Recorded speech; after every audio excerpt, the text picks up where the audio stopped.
Bonsoir amis téléspectateurs d'Afrique Sport TV, c'est un plaisir de vous retrouver dans votre journal du soir, le journal du soir d'Afrique Sport qui vous informe juste et vrai. Nous allons débuter comme d'habitude avec le sommaire de cette édition. Privé des 3 dernières éditions du CHAN, après avoir été éliminé par la Guinée en qualification, le Sénégal a enfin pris sa revanche ce vendredi à l'occasion du dernier tour des éliminatoires de l'édition 2022.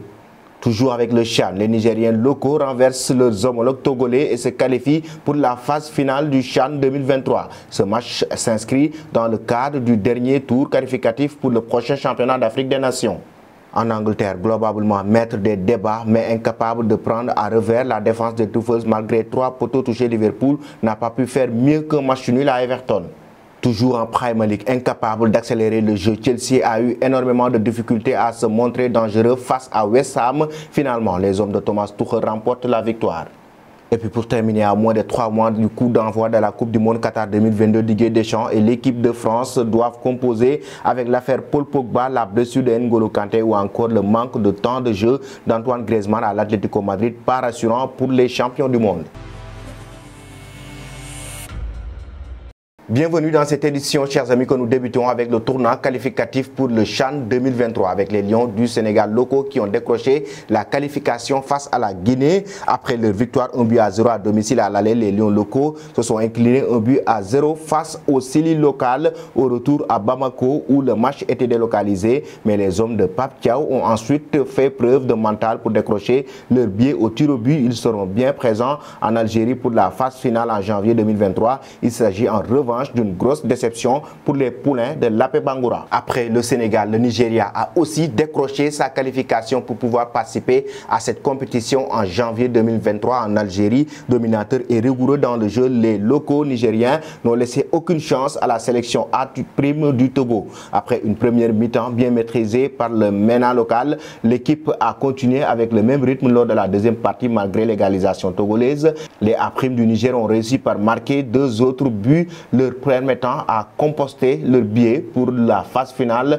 du CHAN Algérie 2023, une 4e qualification de leur histoire. Et nous filons directement en Angleterre. Tenu en échec en Premier League par Everton, les fans de Liverpool réclament à nouveau Sadio Mané. Malgré quelques fulgurances, Liverpool n'a pas montré ce qu'il fallait pour remporter le derby de la Merseys sur la pelouse d'Everton. Mohamed Salah et consorts auraient même pu se faire punir en seconde période. L'entame de match est à l'avantage des Reds, mais si ces derniers ont davantage de maîtrise, ils peinent à se montrer dangereux à l'image de Mohamed Salah, peut inspirer en face les Toffees de Frank Lampard, toque dans chaque opportunité de se projeter vers l'avant sur une action confuse dans la surface. Mopaï s'est d'abord contré avant que Davids ne parvienne à frapper en taclant sur le poteau d'un Alisson battu. Après ce match nul, les fans réclamaient à nouveau Sadio Mané sur les réseaux sociaux. Ils ont suggéré que l'équipe de Jürgen Klopp était trop dépendante de Sadio Mané, l'ailier qui s'est récemment séparés du club pour le Bayern de Munich. Les fans de Liverpool ont déversé leur colère sur les réseaux sociaux avec des mèmes à la traîne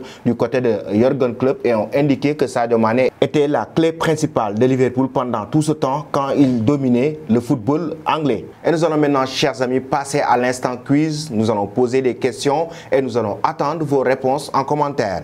Quel est le joueur qui a marqué le plus de buts en Premier League?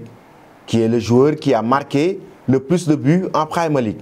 Liverpool a remporté combien de Ligue des Champions?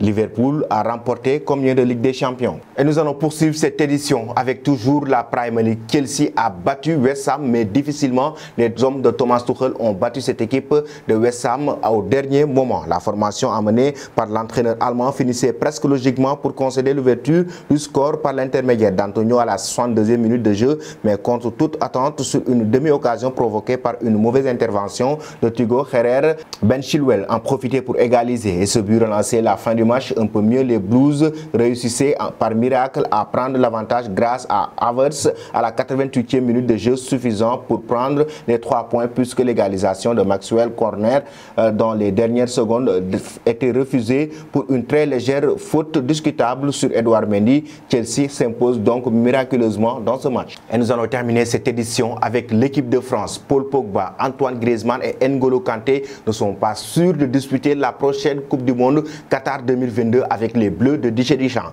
Pourquoi? C'est le sujet d'inquiétude numéro 1 pour les Bleus. Au cœur d'une sombre affaire de tentative d'extorsion, le milieu de terrain de la Juventus de Turin et cadre des champions du monde sacré en 2018 en Russie sera-t-il présent au Qatar? Rien n'est moins sûr si Noël Le Graët et Castera, respectivement président de la fédération et ministre des Sports, espèrent que cette affaire n'aura aucun impact sur l'équipe de France. Au sein des Bleus, on s'interroge beaucoup. Pour N'Golo Kanté, c'est assez sérieux. Nous parlons de semaines d'absence, ce qui n'est pas une bonne nouvelle. La mauvaise nouvelle annoncée par Thomas Tuchel est tombée mi-août. Le joueur clé des Blues, le milieu de terrain de Chelsea, N'Golo Kanté, s'est blessé à la cuisse droite lors d'un match de Premier League face à Tottenham privé du début de saison. L'ancien Canet marquera le rassemblement des Bleus qui débute le 19 septembre pour disputer 2 rencontres de Ligue des Nations, les dernières avant de défendre son titre mondial au Qatar. Pas de souci sur le plan physique pour Antoine Griezmann, mais le champion du monde espérait sans doute jouer davantage cette saison. Si le Français de 31 ans a trouvé l'efficacité après 3 mois de disette, il a débuté les 3 premiers matchs de Liga sur le banc, se contentant de quelques minutes en fin de rencontre. Sa participation au mondial n'est pas sûre. Voilà, chers amis téléspectateurs d'Afrique Sport TV, c'était tout pour votre journal du soir. Abonnez-vous sur Afrique Sport pour ne rater aucune de nos informations. Merci et bonne fin de soirée.